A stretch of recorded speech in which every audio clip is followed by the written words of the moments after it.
Good evening, everyone, and welcome back to Campus Nightly. Tonight's show includes coverage of Luigi Mangione's impending trial, details about New Jersey's distracted driving campaign, a glimpse into this year's Met Gala theme, and we conclude with a special interview with Seton Hall's father of leadership, Michael Reuter. I'm Brianna Beck, and this is Campus Nightly. Luigi Mangione, the suspected gunman in the United Healthcare CEO murder, is currently receiving another wave of public attention. After careful consideration of the case, U.S. Attorney General Pam Bondi has asserted her belief that Mangione should receive the death penalty for his alleged role in the shooting of 50-year-old Brian Thompson. Bondi referred to the act as a premeditated, cold-blooded assassination that shocked America. This statement, calling for extreme measures, was made after the president signed an executive order marking the restoration of the federal death penalty on January 20th.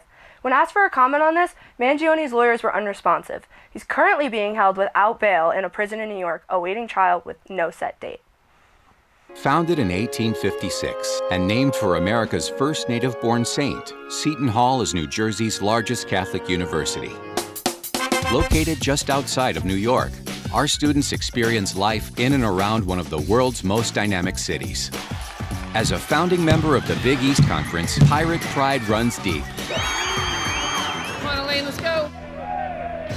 Welcome to Seton Hall. Seton Hall University, where leaders learn.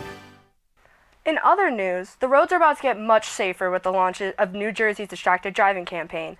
The Division of National Highway Traffic Safety announced the Put the Phone Away or Pay movement, an attempt to lower the event of distracted driving. Attorney General Matthew Platkin highlighted the importance of this campaign, saying staying focused behind the wheel from the moment you step into your car is crucial in preventing a possible tragedy. Over $1 million has been put toward the heightened police presence on the New Jersey roads throughout the month of April, with hopes to crack down on cell phone usage and other common distractions that occur while operating a vehicle. The possible fines for using an electronic device while driving can range from $200 on a first offense all the way up to $800 for any following violations. In the words of the Attorney General, working together, we can help make roadways across New Jersey safer. It's almost that time of year again. The Met Gala, an annual fundraiser hosted by the Metropolitan Museum of Art, is set to take place on May 5th. The event raises money for the Met's Costume Institute, and details regarding the theme are already being shared. The name of the exhibition is Superfine, Tailoring Black Style. Inspiration for the theme was drawn from Monica L. Miller's book, Slaves to Fashion, and Miller herself had a direct hand in curating the exhibit. She encourages attendees to view the theme as a strategy and a tool to rethink identity, to reimagine the self in a different context. Transitioning to the world of sports, we'll send it back to Esmeralda outside the studio. Thanks, Brianna. In sports news, March Madness is underway with the Final Four being set. It's Florida versus Auburn and Houston versus Duke. For the second time ever in March Madness history, it's a battle of number one seeds. Florida Gators 34-4 are making their sixth Final Four appearance, while the Auburn Tigers 32-5 are making their second Final Four appearance. Get ready for an epic weekend of basketball as these teams battle for the national championship. In other news, Seton Hall men's baseball reached double-digit wins with an underwhelming record, as they are below .500 with an 11-17 record as of April 3rd. Despite their record, the Pirates did well in their last game against Princeton in a high-scoring affair with the final score of 13-3. I'm Esmeralda Arias. Back to you, Brianna. Welcome back. I'm Brianna Beck, and here in our studio we have Michael Reuter with us. Michael, thank you for coming and being here tonight. Oh, it's a pleasure. I'm humbled, honored, and excited about this. Thank you. Of course. Thank you. Well, happy to have you. So let's get right into it. You're known on campus for your role in the Buccino Leader Institute. And what was it like when you were first drafting the vision for that program? It happened, was an interesting story that Karen Boroff was there.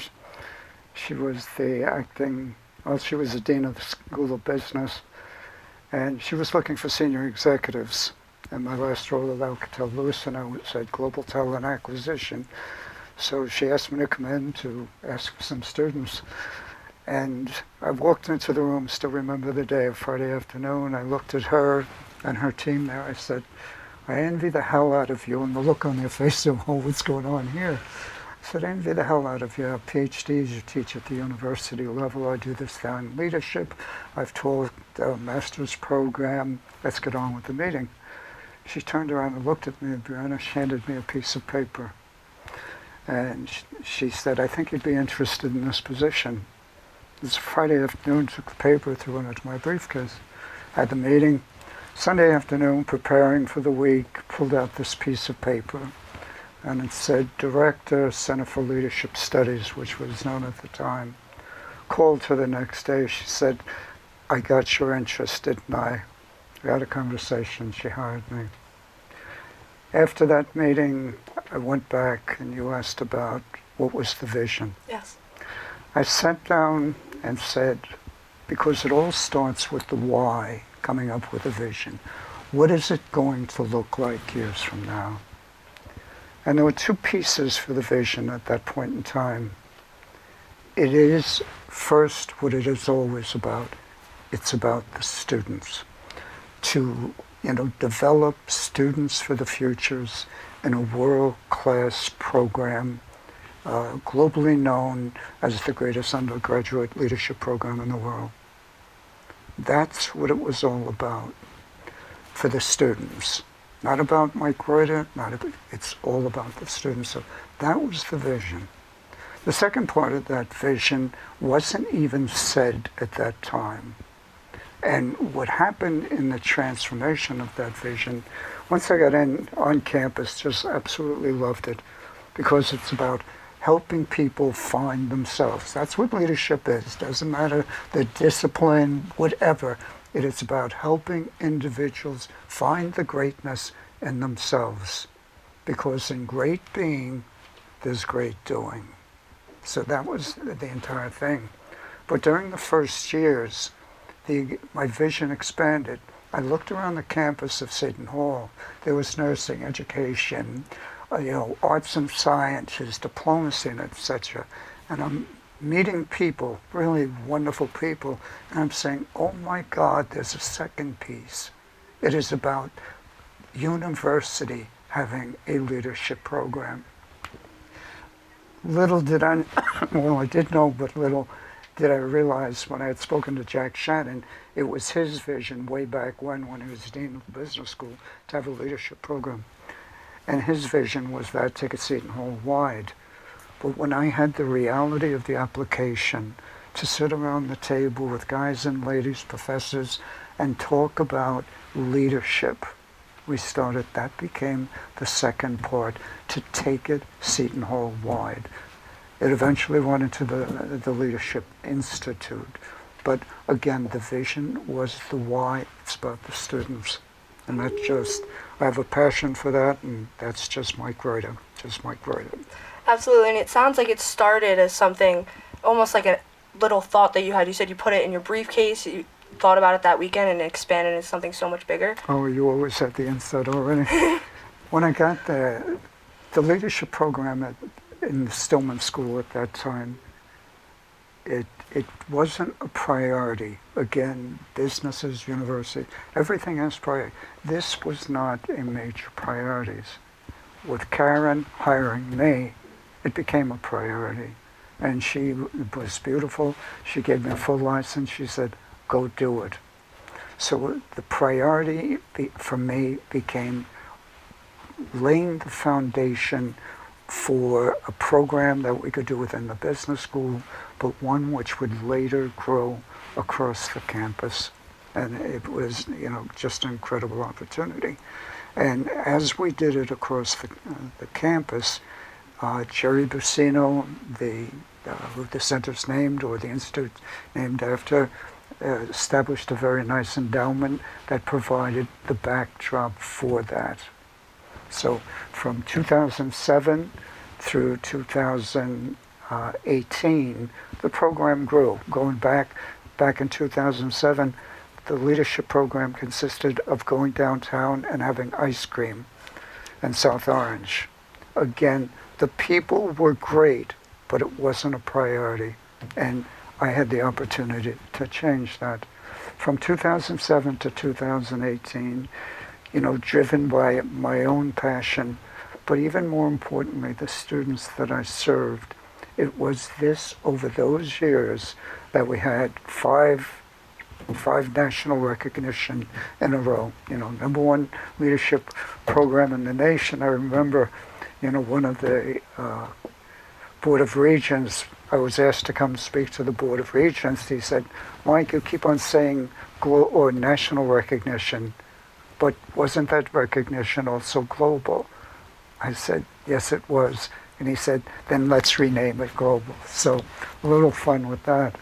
But the program continues to grow. Finally, in 2018, the vision became completed. Karen had brought me on board. Joyce Strouser, when Karen left to go to the provost, turned it over to Joyce. She supported, a great deal of support throughout the years. But there came in 2018 an opportunity where Karen became the acting provost. And I remember going to her and say, Karen, you know how much I love this stuff. You know how much we love our students. If there's anything you could do in that office to do it, please. I said, if I have to go on bended knee, I'll do it. But she knew. About a month and a half later, one of the deans said, we came out of a meeting with the assistant or the acting provost, and she said, we're going to have leadership. She changed the world. Yes. You know, the vision, the dreams came true. And it was absolutely incredible.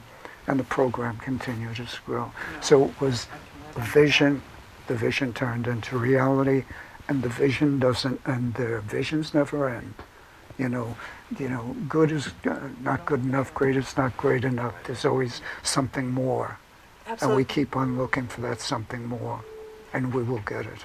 Exactly, and once you stop growing, once you think you know everything there is to know, that's exactly when you're stagnant in your journey. That's right. You stop. It's always moving from the as is to the what can be, and we do that.